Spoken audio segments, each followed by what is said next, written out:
then here.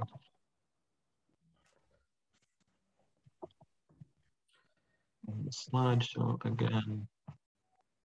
Yeah, so the 10th lecture, and today we are introduced to two new verbal moods. So far we've had the indicative and the imperative moods, and now we are also going to learn the present subjunctive and optative moods in the active as well as in the medial passive voice. Further, we are going to have a closer look at the inflection of the interrogative pronoun tis, as well as at its unaccented counterpart, the indefinite pronoun tis. You find both of these paradigms on page 97, section 724 in the Cambridge Grammar of Classical Greek. And then we're also going to continue our overview of third declension nouns. And today we are looking at the nouns of this declension with stems ending in nasal consonants, and the ones ending with liquids, that is lamba and raw. We are also including some adjectives with stems ending in N sounds in our overview. And finally, we end with a short introduction to the use of the optative and the subjunctive in classical Greek. But let's begin with the subjunctive. In Greek, we can usually recognize a verb form in the subjunctive mood through a lengthened thematic vowel, which falls between the stem and the person ending when a verb is in the subjunctive. Thus, for example, the first person singular present subjunctive active of paideuo is also paideuo, since in the first person singular there are no visible thematic vowels in the active voice. However, if we look at the corresponding first person plural forms, we may notice the difference, since here the indicative form paideuomen has a short thematic vowel, which is lengthened in the subjunctive to paideuomen in the first person plural present subjunctive active. And also in the other persons and numbers, except for the first person singular, the lengthening of the thematic vowel or the person ending is clearly detectable. As we may note, when we overview the full paradigm of the present subjunctive active.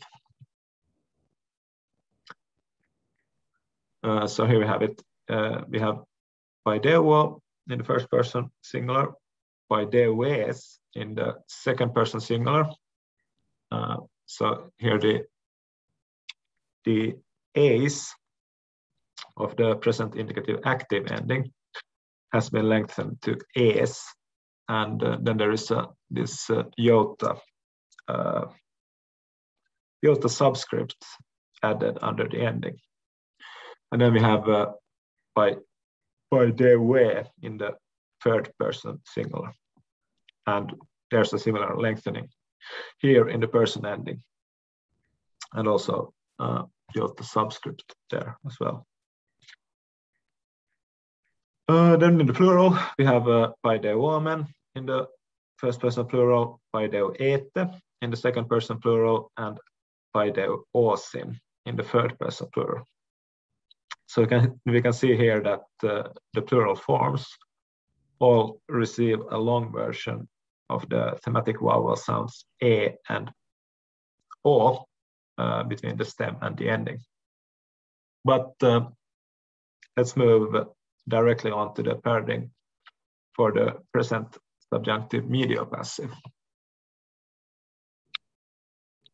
Here, the lengthening of the thematic vowel may be detected also in the first person singular, while the second person singular form is the odd one out, as it's in fact identical with the corresponding medial passive indicative form, which we have learned before. So this one. Yeah, this one. And it's actually also identical with the third person singular present subjunctive active form, which we just looked at. So here you can see.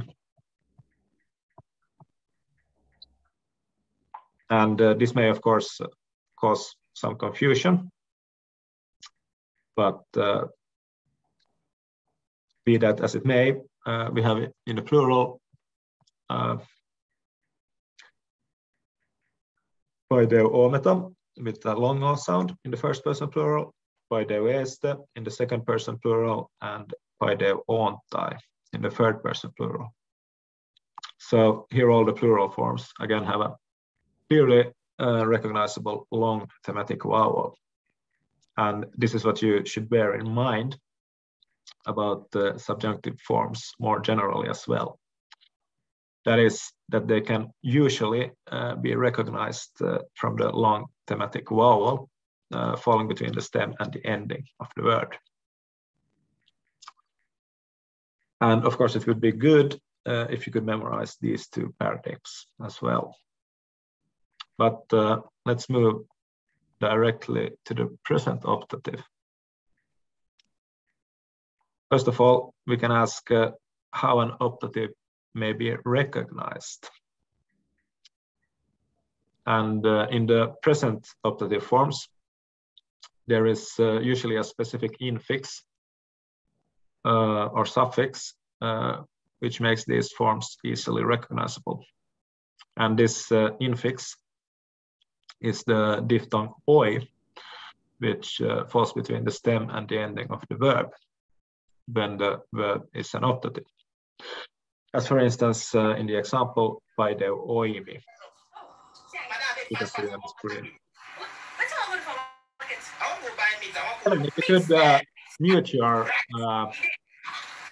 too, it would be nice.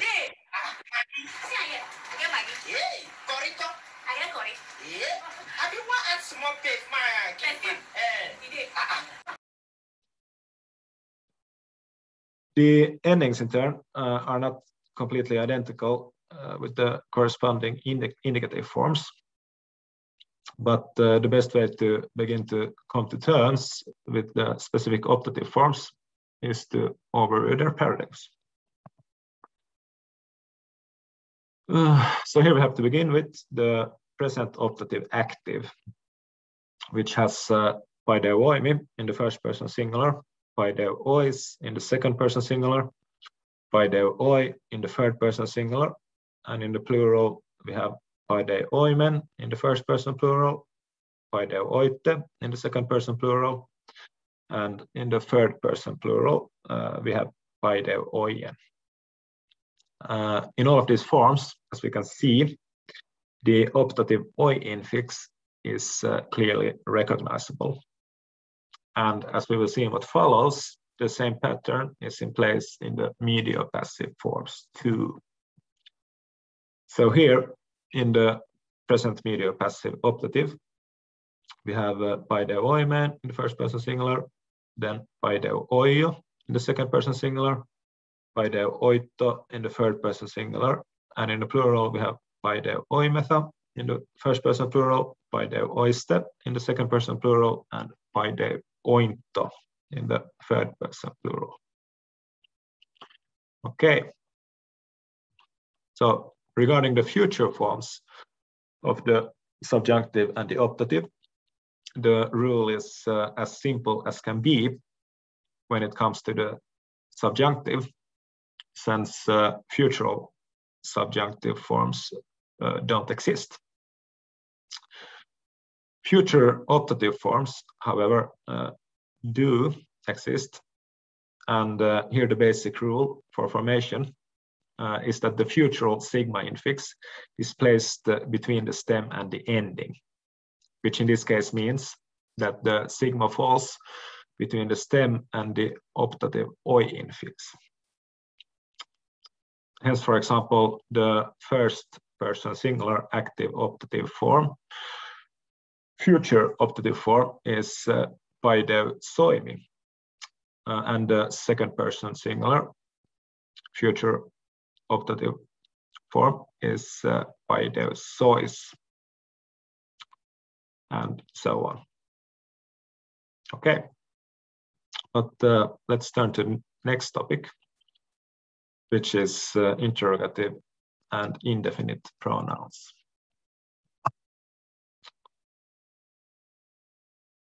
The first of these, which is the interrogative pronoun, this, that is, the pronoun has the meaning who or what, and this one is also accented.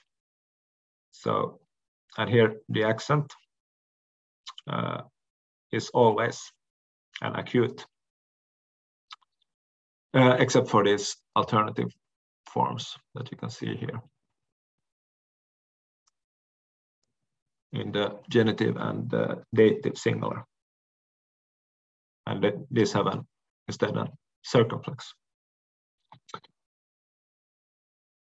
and they are actually formally identical with the definite article in the same case and gender. So these alternatives here are identical with the dative and genitive definite articles.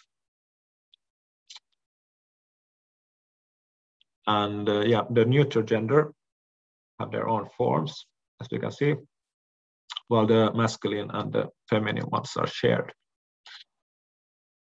So just take some time and overview these forms.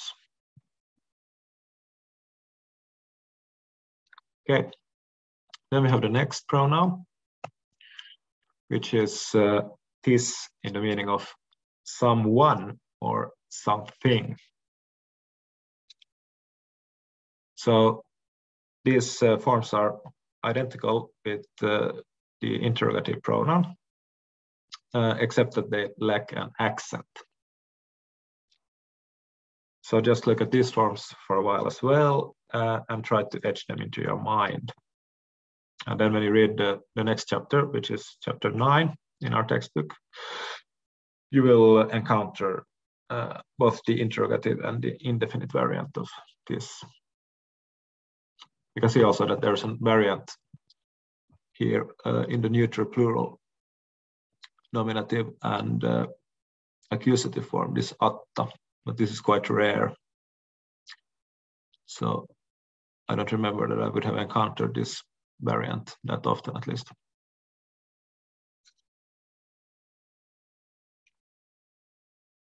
Okay, but the next topic is a return to declinations of nouns.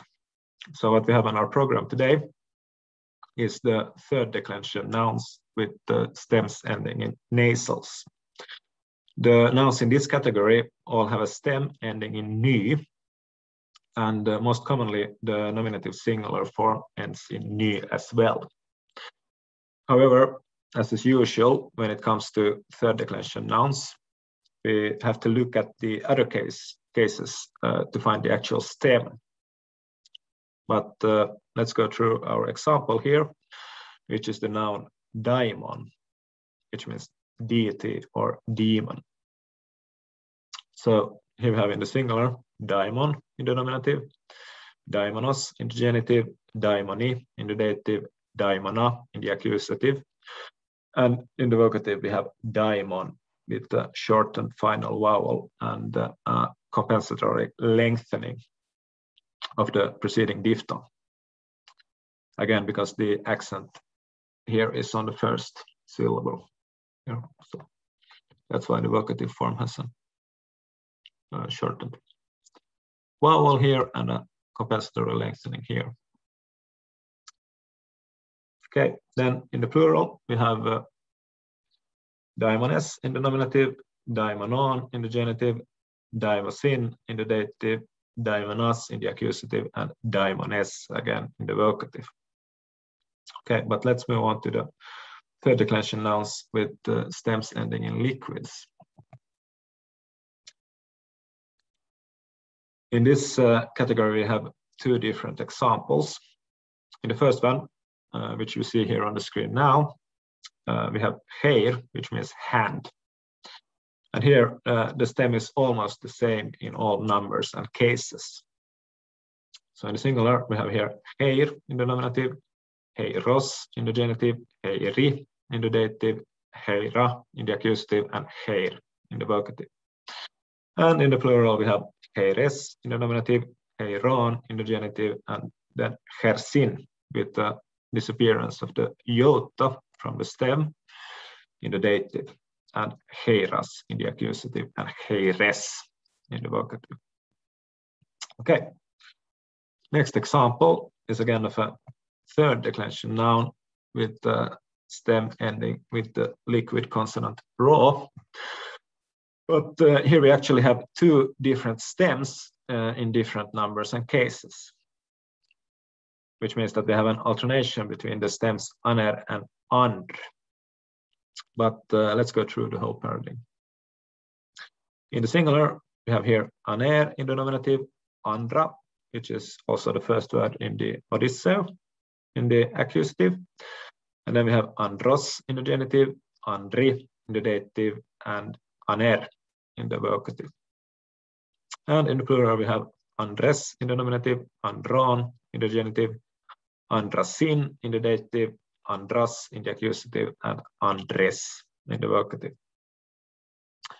So here we can detect the original stem aner in the vocative singular. And this stem has then been lengthened to aner in the nominative singular due to a loss of an original sigma, which we do not need to consider further. All the same, the other numbers and cases are formed from the alternative stem andr, as we can see.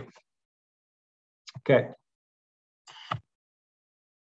Other examples of third declension nouns with stems ending in rho and which alternate between two different stems are the following: tigater, tigatros, which means daughter, meter, metros, which means mother, and pater, patros, which means father.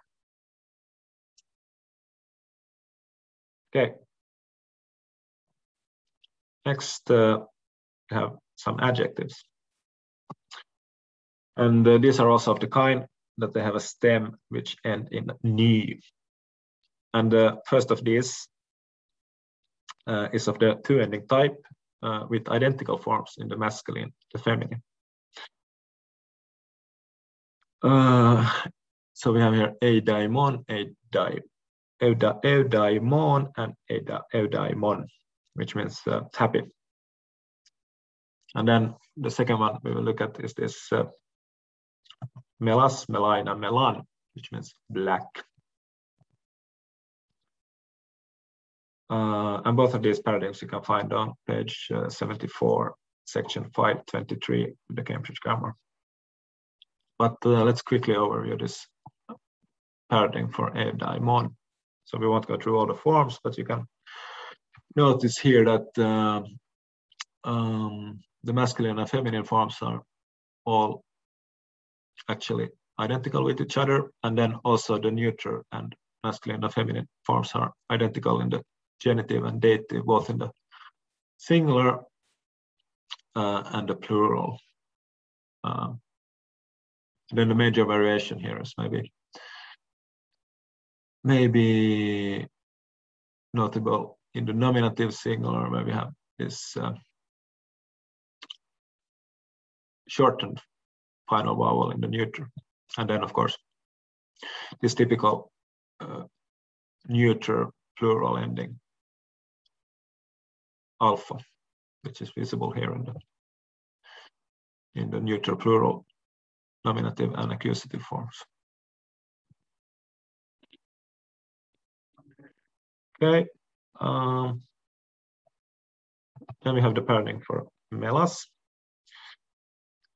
So this in turn is an adjective of the three-ending type where the masculine and the neuter forms follow the third declension, while the feminine forms follow the first declension.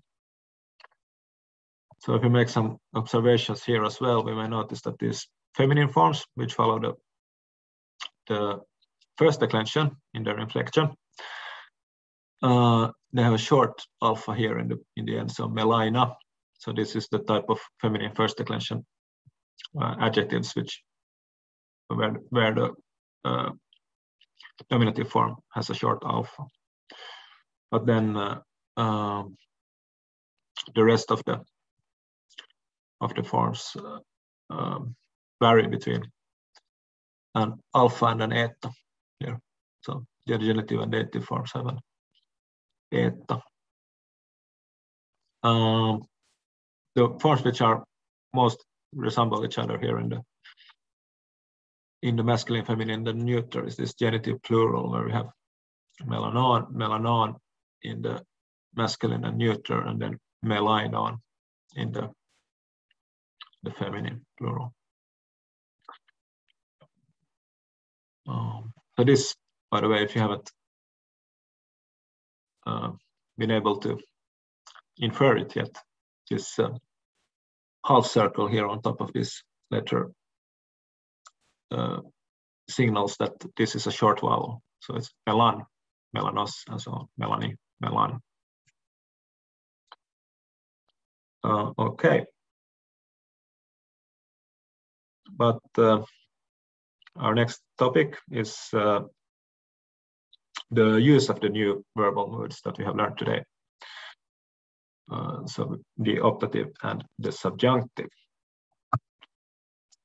If we begin with how the subjunctive is used in the main clause,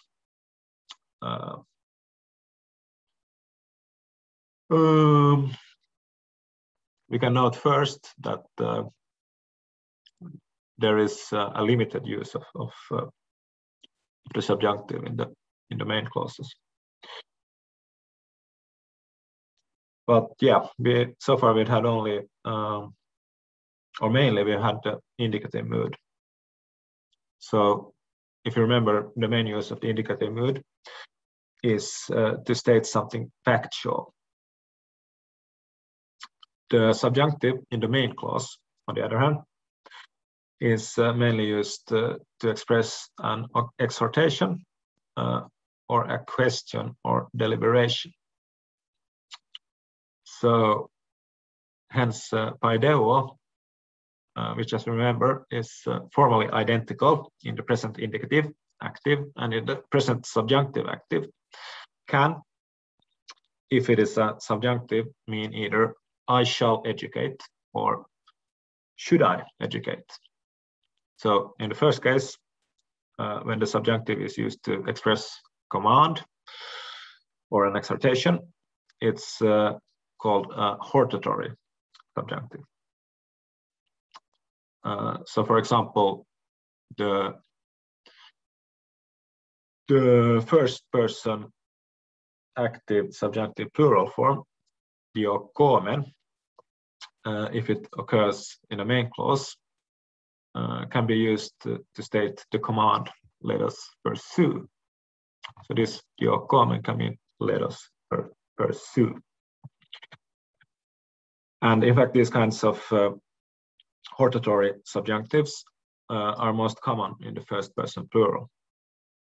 And hortatory subjunctives can also be negated, in which case the negation used is me. However, negated hortatory subjunctives, so-called prohibitory subjunctives, only occur in the aorist tense. And we haven't had the aorist yet. So we will have to postpone looking at examples of these.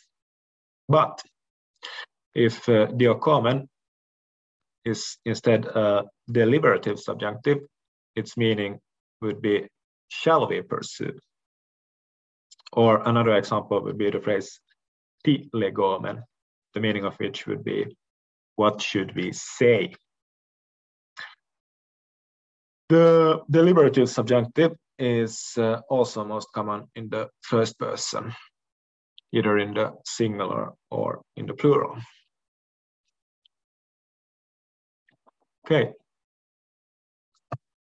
Next, we have the use of the subjunctive in subordinate clauses. And we won't look at very many examples of this today, but a quite common use is the subjunctive of final clauses, which means subordinate clauses that give expression to purpose or intention. In classical Greek, final clauses are introduced with the conjunctions hina, hopos, or hos, which translate as in order to or to. As an example of the subjunctive used in final clauses, we have here the sentence ho strategos baditsei hina fere pharmakon, which could be translated as the general goes to bring medicine. The final clauses are negated with me, and if you remember from the last lecture, another way of expressing finality in classical Greek is by using a future participle instead. The conjunction hopos can also be used together with the future indicative to express purpose, by the way, so it doesn't necessarily have to be always a subjunctive in these final clauses. An indicative form can also serve the purpose if it's in the future tense. Okay, but next we have the use of the optative, but it's only a short introduction to both these words and their use. But how do we use the optative? So we can again begin by looking at the most common uses in main clauses. And in the main clause, the optative is mainly used to express a wish, and often, but not always, together with the particle eith, which should not be translated. And these kinds of so-called volitive optatives can also be negated with me. An example of an optative of wish would be the phrase eith kalos prattois, which could be translated as I hope you do well. Moreover, the optative in the main clause can also be used to express a potential happening or action, and further to express a rhetorical question. That is a question to which an answer is not anticipated. But we will encounter examples of these later. Okay, but how about the optative in subordinate clauses?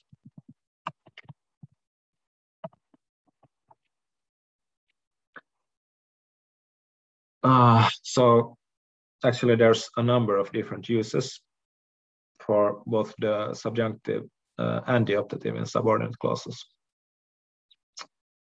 But if you take just one common use of the optative in subordinate clauses, this would be the so-called oblique optative. The oblique optative occurs when, under certain preconditions, there is an optative in the subordinate clause standing instead of an indicative or a subjunctive. The precondition which has to be fulfilled for the oblique optative to be used is that the predicate of the main clause is a verb in the past tense. So far we have only learned the imperfect of past tenses. So we must look at an example with the verb in the imperfect in the main clause. And the example that we have here is hoi stratiota elegon hotipisteuoien Leonida. And this could be translated as, the soldiers said that they trust Leonidas. So here the third person plural present active optative form pisteuoien is used instead of the corresponding indicative form pisteuusi, since the predicate in the main clause is elegon. And this elegon is in the past tense, since it's an imperfect. So here we have an example of an optativus obliquus. The oblique optative is mainly used in final clauses and in object clauses, by the way. And it's a common feature of classical Greek. In later Greek, however, the optativus obliquus, along with other uses of optatives in subordinate clauses, become less and less common. And in the New Testament, they are already almost non-existent. And of course, optative forms finally disappear altogether as well. But in the classical Greek language, they are common, as I said.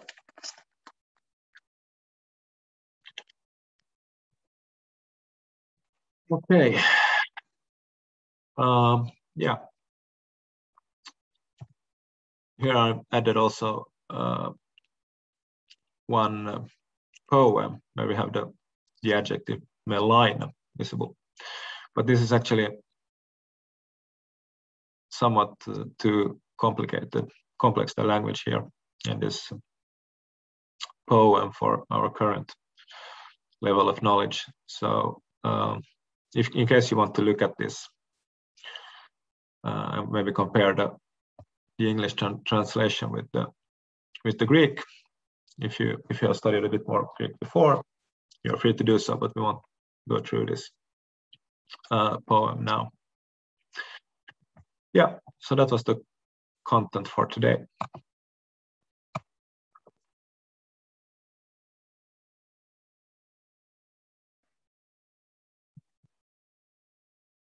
Any questions or comments?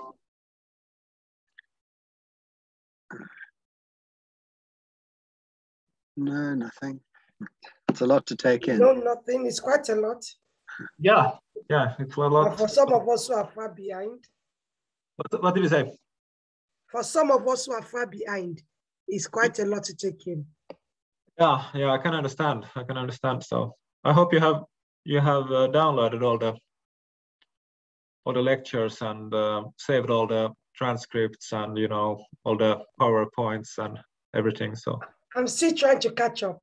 I'm okay. Yeah. But well, this is lecture number 10, so there's only. I know. I'm going to repeat it again next year anyway, so it doesn't matter. Yeah, you're very welcome to join next year as well. So I will even have more experience than of giving this lecture. So it will be the third year that I give this lecture. So I always try to make them. I try to develop them, as well. So this is the second year. I think it's the schedule and the content is a bit should be a bit better this year than last year. So maybe in year 3 it will be even more better and more pedagogical. We'll see. I don't know, but it's a fact that it's a lot to take in. That's just how it is. I'm afraid it's like if you study this one time, probably that won't be enough. So when I did my first year of studying classical Greek, I did read some reading every day. So basically we had like 2 lectures a week for a whole year. And after each lecture, I went directly to study the content for 2 hours. Then the next day I did all the exercises we had. It wasn't only just translation, it was also like formal exercises with, copying verb forms and giving all the different numbers and persons and so on. And yeah. So basically, I did some exercise every day and studied every day. So if you really, really, really want to, you know, dig into the material, and if you want to sort of incorporate it into your brain, it's almost daily routine that you have to somehow develop there. So, but yeah, I mean, people have also different expectations, and maybe, yes, I can, of course, can do everything. And also, yeah, different objectives. So maybe not everyone wants to learn how to read Homer or Plato fluently or something like this. But if you want to do it, then you have to study maybe every day for 1 year or something like this. So, yeah. But this, as it said in the presentation of this course, it's a comprehensive introductory course. So we look at all the components of the language here during this course. But yeah, that's why there's a lot of content on every lecture. There's quite a lot. Yeah. But let's look at the chapter of the textbook that we had.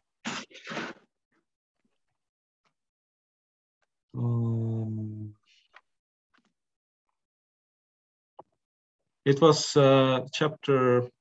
Which chapter was it that we had? Chapter 8. Chapter 8. We reached chapter 8 now. Yeah. There we have it.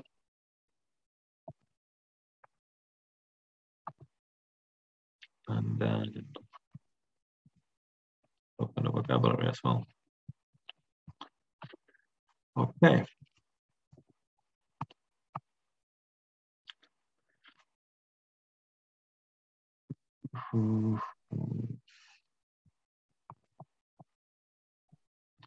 But okay, I think I already sent all of the lectures up until lecture 7. I sent a link to you guys, so maybe you could start with checking that one if it still works.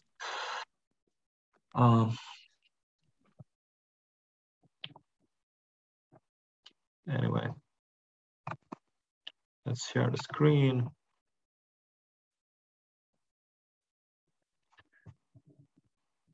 And yeah, okay.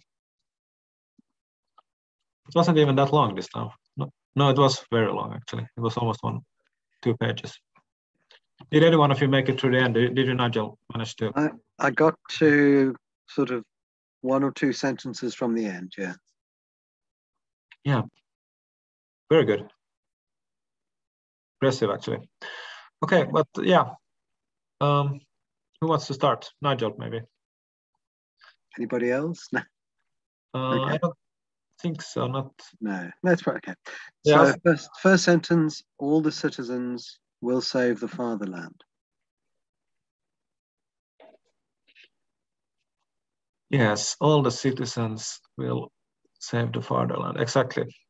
So, what tense is this? So, Susan, you said it in the translation. Future. Exactly. Yeah. So is the present, the basic form of the verb, and zeta here.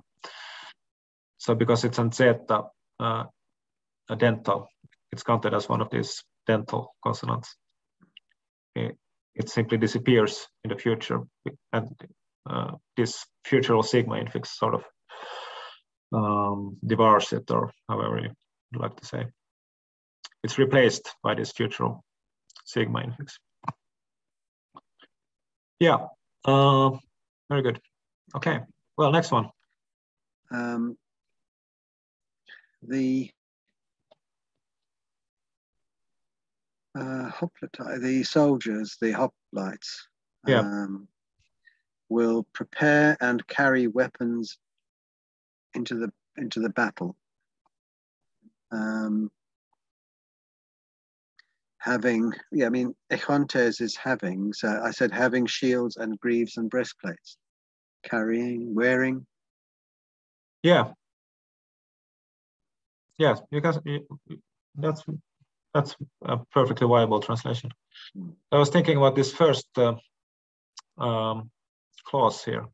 Hoi hoplitai ta hoplas paraskeva zonta. So I would agree with you so far.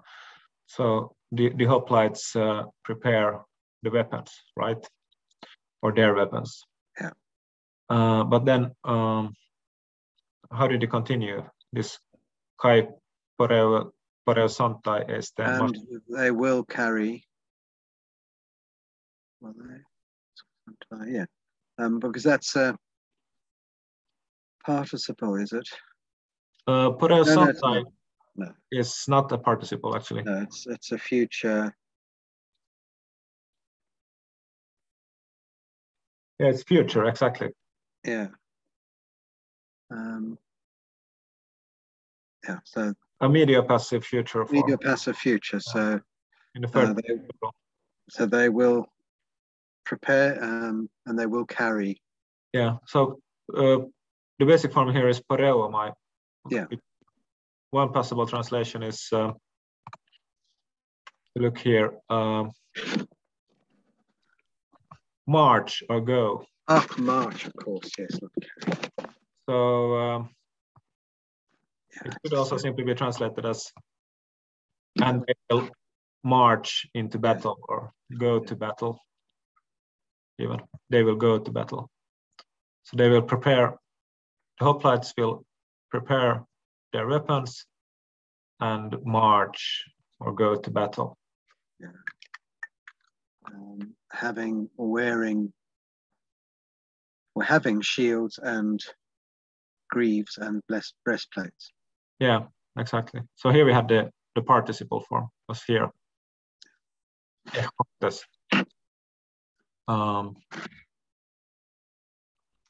Would you like to analyze this participle form?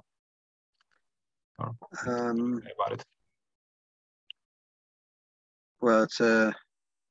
If you start with the case, what case? Yeah.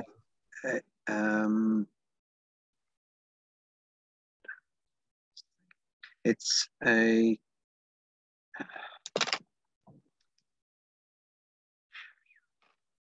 Sorry, my mind is going blank here. Is it accusative or vocative or?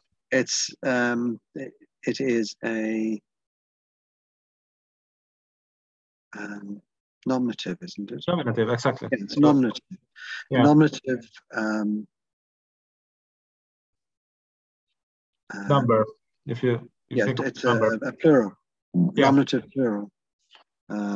Nominative plural, and actually masculine as well. Masculine, and it's a present participle. Exactly. So just present participle, and then you can even add, if you want to make it complete, then you add also the voice, which in this case is active. Exactly. So yeah, but that's of course nothing that you have to sort of be able to do completely out of the blue, but it can be a good thing to know how to analyze it, or in principle to know how to analyze it in participle form as well. Okay, yeah. So the next one is another one of their women's lib ones, which is moderation is beseeming to all maidens. Yeah. So moderation or. Yeah. Trying to think what else. All maidens here. Passais tai skorais. Passais tai skorais preppei sofrosine. So. Yeah. It is beseeming or is fitting, right? Yeah, it is beseeming. So basically, women must be modest. Exactly. Yeah. So all maidens must be modest. Modesty is beseeming to all maidens. Yeah. Literally. Good. Okay, this one then.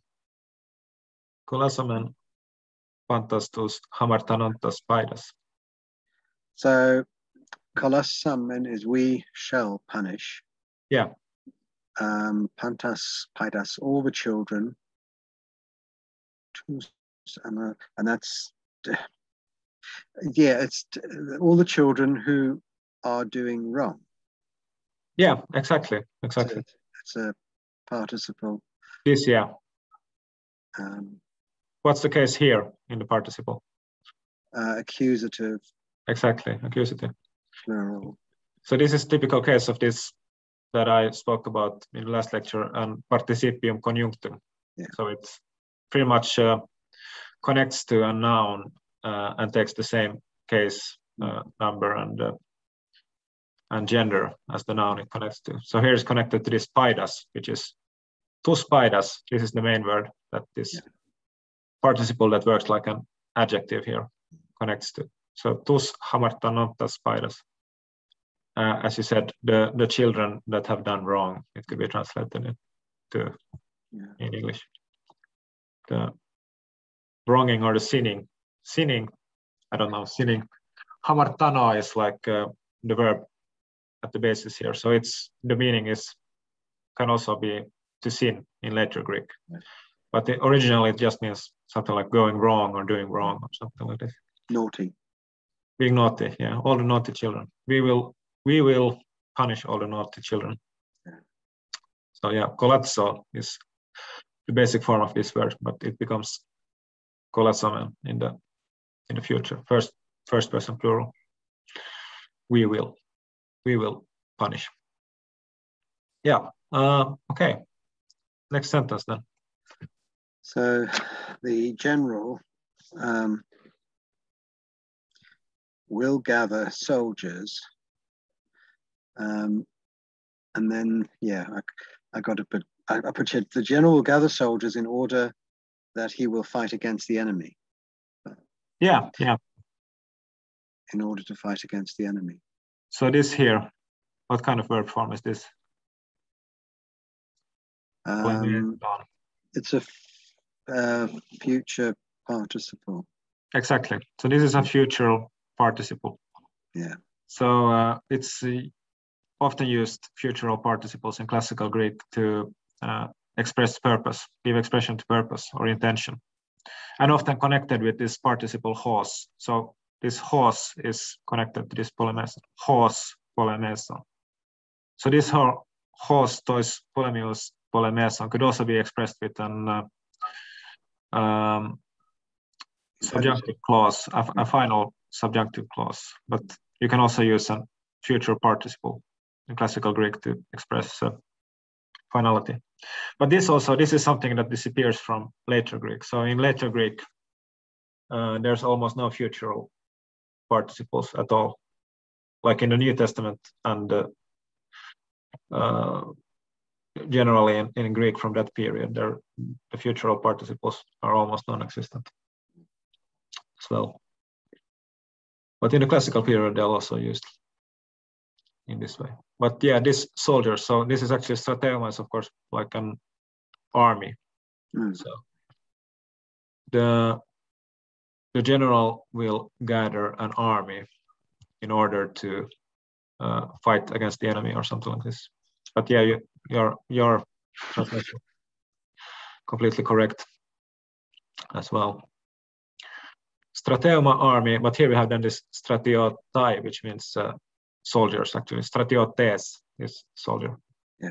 Strateuma is army, but stratiotes is soldiers. So how would you translate this next sentence then? So the so the soldiers were crossing the Euphrates River, and then I think it means getting wet when they got to the middle, but I'm not. So because the Brechomenoi we've got as I think it's let me just say what being wet. So they were. I mean, I would have thought they'd get wet crossing the river anyway, but So proston omphalon. Omphalon can mean the middle, as you said.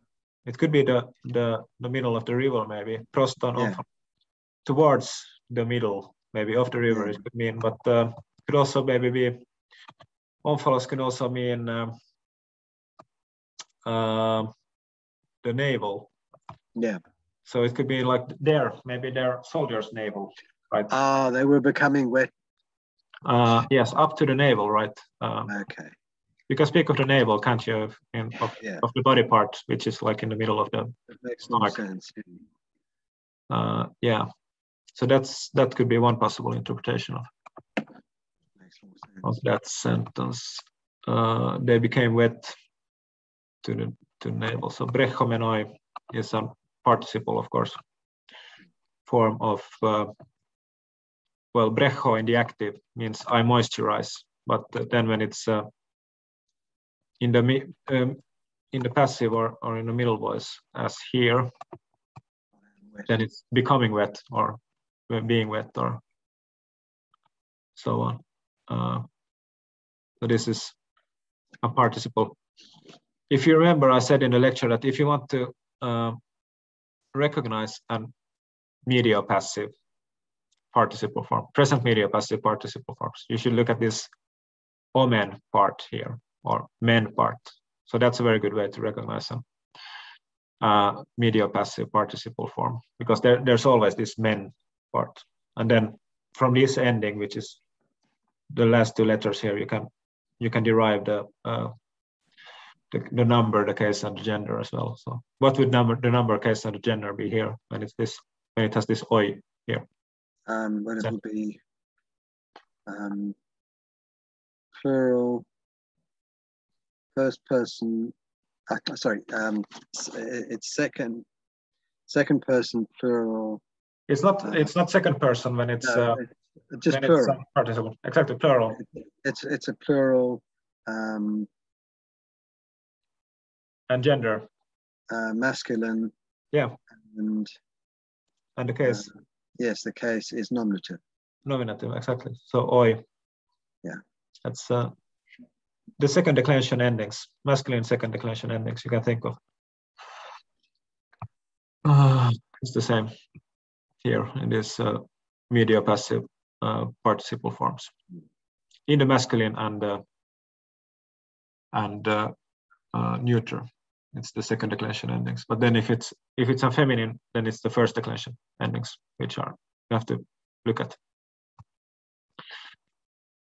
But this omen part is the same. If it's a medial passive participle form in the present, this omen part, you will always find it there, regardless if it's a masculine, a feminine, or a neuter participle. Yeah. But yes. So they crossed the Euphrates River and they became wet up until their navels while doing it. But then, what happened then? What's the next sentence? Oh, the next sentence is the chief of the village went away.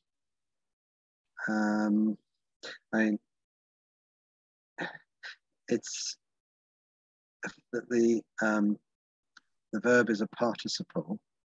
Yeah. And it's a future participle. Yeah. I translate it as he went away. He is about to hunt rabbits. Yeah, exactly. Yeah. So it could also be like, again, this final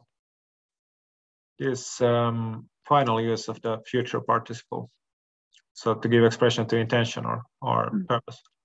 So he went away to hunt rabbits. Yeah. Yeah. Right. So next one. Yeah. Is the Athenians were preparing in order that they would march into battle, or preparing to march into battle. Yeah, exactly.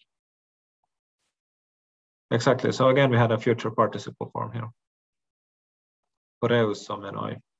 So here we have again this omen, which tells us that it's an medial passive participle form. but this time we also have this futural sigma infix there in between. So that then we know that the tense is future. So the tense is future. The voice is medial passive, and then in order to determine what is its gender, then we have to look at this ending here. Yeah, which is masculine. Yeah, and here from this ending we can also derive the case. Right. Yes, it's nominative plural. Exactly. Yes, very good. So this is again one of these participium conjunctives. So it connects to an head word and a noun. Which is the noun that it connects to? Athenoi. Yeah. Athenaioi. Poreusomenoi. Exactly. Yeah. So this is how the language works. With participles, they often, almost always, not always, because there are absolute participles as well, which do not connect to an head word. But if it's not an absolute participle, it should have some head word that it connects to, like an adjective, as is the case here. But then the actual finite verb, the finite verb which has a person ending, a finite verb is verb. Finite verb is a verb form with the person ending. It's here, of course. So this is the actual predicate of the sentence. And what tense is this in? Pareskeu ad sonto. Pareskeu ad sonto. What's the tense here? It's an imperfect. Imperfect, yes, exactly. Yeah. And how do you know it's an imperfect? It's got the well, the ending is imperfect ending, but it's also got the augment. The para changes to pare. Yeah, exactly. Good. So this one here, this augment is this epsilon here. Yeah. Yeah. Well, last sentence in this first. Yeah, this one I found a bit interesting because I think I know what it means, but Nese is a future. He will marry. He, she, yeah. it will marry. And then ho nun echon is he has it in mind. He has it in mind. Yeah. So I mean, he has it in mind that he will marry. Yeah. I think there's different ways of interpreting this sentence as well. So it's not the easiest one. We start with finding the subject here. The man. The ho, or maybe this whole sentence here. Ho nun echon. Ho echon. Okay. They're having. What is it that the one who has something has? He has some mind. Ho nun echon. So the one who has a mind marries. Could be will marry. The one who has a mind will marry. So the one who has a mind will get married, or that makes a sensible person will get married. Maybe could be one way of interpreting it. But I don't know. I also actually find this sentence a bit problematic. But that could be one interpretation. I think that makes more sense, though, doesn't it? Oh, no. Could be. Okay, then we have here. So here, this title is the votive offerings, maybe in Delphi. So the votive offerings in Delphi. Votive offerings is something that you give to a god. You give a votive offering to a god to honor the god, maybe get something in return, or you wish for something in return when you give a votive offering. Yeah. So, would you like to take this one as well? Yeah. So in the whole of Greece, there were many and beautiful votive offerings. Yeah. I mean, we wouldn't say many and beautiful. We would just say many beautiful. But yeah, exactly. And then the most, but the most admired, those in Delphi. Exactly. And then which people, anthropoi, were bringing there. So, yeah.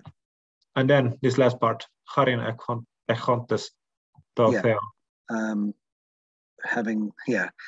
So again, echontes is having, or having thankfulness, having gratitude to the god. So it's, I mean, we would again probably say ingratitude to the god. Ingratitude to gods would probably be a good translation into English, yeah.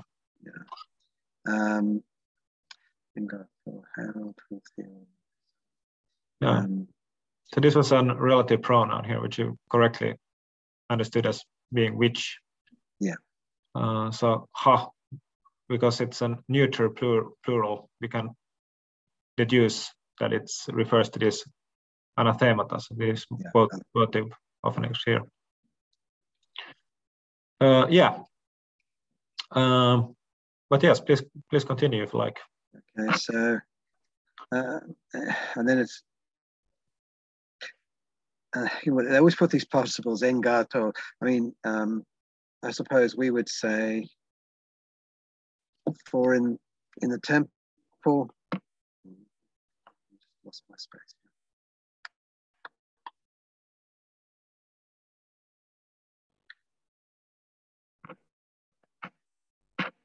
Okay, so for in the temple of the god, there were statues. I think I couldn't find. Yeah, I couldn't find that in the glossary, but I think statues. Yeah. Or okay, yeah, I might have missed it, but I think it was in the lecture we had the. Okay. We had the whole paradigm for it. Yeah. So, but yeah. So they were, hang on, so statues and clothing and tripods with golden shields. Well, tripods, okay, sorry. There's the statues and clothing and crucioi and golden tripods. Yeah, golden tripods, exactly. So they crucioi tripods, golden tripods, and then this aspides. Shields. Yeah. Shield. And other gifts. Yeah. And then we have relative pronoun, hois. Which, which. Yeah. Which. The people. Yeah, so these things, the shields and the tripods and everything, which the people were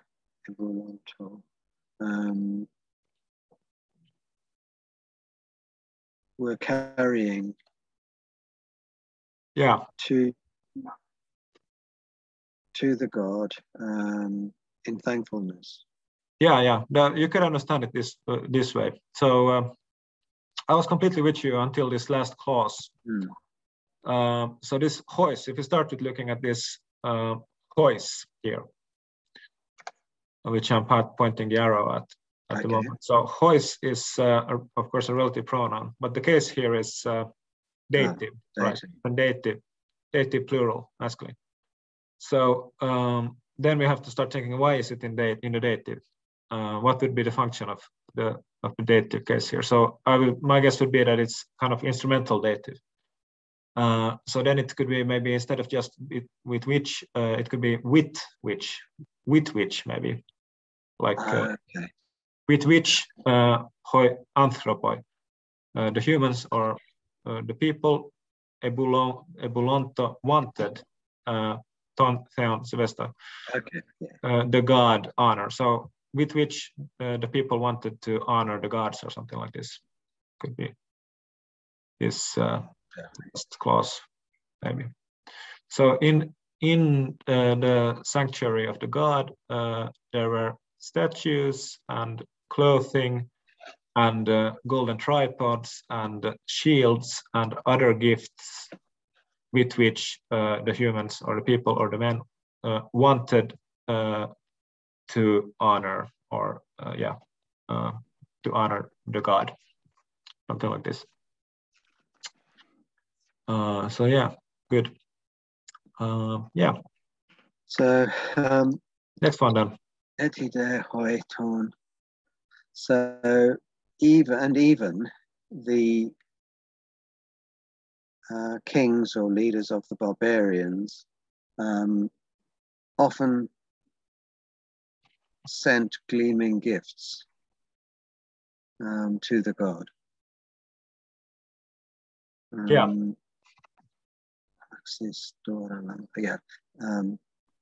So the kings of barbarians often sent gleaming gifts to the god. So, and then I suppose it's just like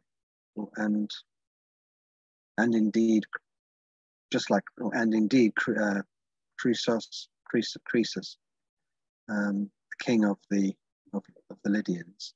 Yeah. Yes. Well, as the horse pair I found quite difficult to translate. Hos. If you start with this hos, what's it? What kind of pronoun is it? It's again one of these relative pronouns. Oh no, sorry. I mean the horse pair. The when it gets down. The horse pair here. Yeah. Horse pair kai crucis. Just as maybe or as or yeah, just like maybe also. Well, yeah. Just like. In fact, that's what I wrote in my original translation, was just like Croesus. Yeah. Just like maybe could be the best possibility or one good option here at least. Yeah. And then when he himself was wishing to save his fatherland, to save the fatherland or his country. Yeah. So now if we start with these two first words, hos, hutos. So hos is a relative pronoun, who, maybe. Who. So, and it refers to Croesus, right? Because Croesus, it must be the Croesus, because that's that's it's the masculine and it's nominative. And Croesus is also who, hutos, maybe does, who does wanted, who does, or in this way, who in this way wanted. What did he want? To save, so it's saying, the patrida, the fatherland or the country. Patris is the nominative form, so that's the fatherland. Yes. Yeah. So he patris, ten patrida in the accusative. Who does wanted to save his fatherland, and what then? And to have hopes, Elpidas, of victory, not victory, of victory against the enemy, or with in the battle against them. Yeah. In the battle with the enemy, in the fighting with the enemy. So this literally this machomenos would be fighting, because it's a participle form, right? But this last part is a bit difficult to translate into fluently into English. But anyway, having hopes of victory, right? Yeah. Or wanted to save his fatherland and had hopes of victory fighting against the enemy. That would be like the literal translation. But we can't say in English. I don't think we can say a bullet wanted to have hope of victory, but that's what it's literally says here. Who does wanted hope to have of victory? Who does wanted to save his fatherland and have hopes of victory fighting against the enemies? So yeah, and this beginning is a bit difficult as well, right? As you said, still maybe eti is still or yet still the leaders of the barbarians. Pollak is often gleaming or shining gifts to the god sent, just like Croesus, the leader of the Lydians, who thus wanted to save the fatherland and have hopes of victory fighting against the enemy. So that would be like a literal translation. But then how you actually translate it into English is another thing. Yeah. But yeah, you did a good work. Makes more sense in the Greek, I think. Yeah. Sometimes it does. Sometimes it does. So then the next sentence. So Okun, sort of therefore, he was sending, or he sent attendants or servants to Delphi, carrying offerings. Ala Takai Leonta. And this again, Ala Takai, it's. Allah is like, that's an adjective here. So it's like others. Yeah. So others and golden lions. Yeah. And then this was, I only got to this last sentence now, but Thalmatsioin ergon. I mean, I know it means works to a work or a work of art to be admired, but I could not work out the Thalmatsioin. Thalmatsioin. So that's like an adjective as well. Worthy of wonder or wonderful or. I was trying to work it as a verb, and I just could not work it out. Yeah, I think what would be a good translation? I had it here in the. Of course, wonderful. Wonderful, yeah, that could be one possible translation. So, a wonderful work or a wonderful work of art, as you said. Yeah. And then I haven't got to the next bit, but in there. So, crepidis from crepis. That's like the lower part, or the, what's the word in English now? Crepis is the base, of course. The base of the, so in is the preposition in, of course. So on the base. Yeah. Of the lions, Epi was inscribed. Yeah. So there was an inscription. There was an inscription on the base of the lion.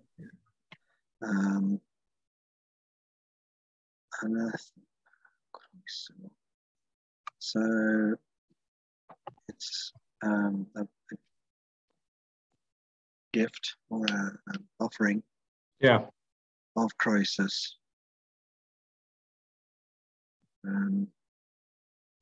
Leader of the Lydians. Yeah, exactly. So an offering of Croesus, the leader of the Lydians. Yeah. Yeah, that was the whole chapter. So this is too unclear, this picture, to I couldn't. It says. So that's just an what it said here in the Swedish sentence. I have it here in the commentary. En premiekrans åt en lärjunge, so a laurel wreath to a disciple. And then there's something in this. Philoponia, that's like what you do when you are a good student. So you are a lover of work. So what's the word again? My brain is not working. Maybe it's because of the COVID vaccination that brain is very slow. But what's a good student? How is a good student? A good student who loves to work has philoponia. Diligent, yeah. Philoponia, that's what I can make out from this. But then I can't really make up what's the paidon, maybe. Paidon, could it be? Yeah. Paidon, para. Well, I can't make it out what it actually says. Oh no, I think this is Doro Theu, so of God, but unfortunately it's too unclear. But I can see if I can look at in the commentary for